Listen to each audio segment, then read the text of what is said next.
这是一个来自 COVID-19 确诊者的心声。大家好，我是 Janice。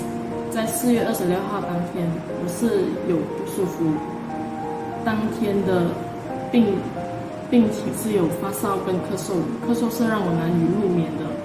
在4月28号当天，我就去做了 swab test，4月29号 report 就出来了，证实了我是 detect 了 COVID。在我看我的 report 的时候，我是很无助，很害怕。原来中 COVID 是那么的恐怖和辛苦。我每一晚都咳嗽咳到肺很痛，很难入眠。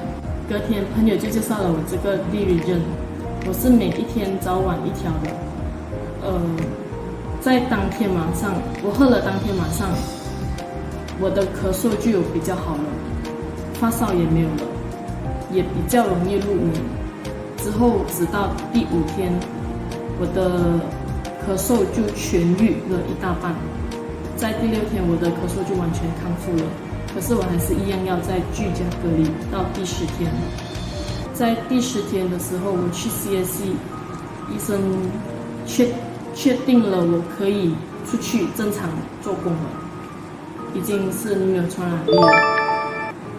之后我可以恢复成很像正常人一样。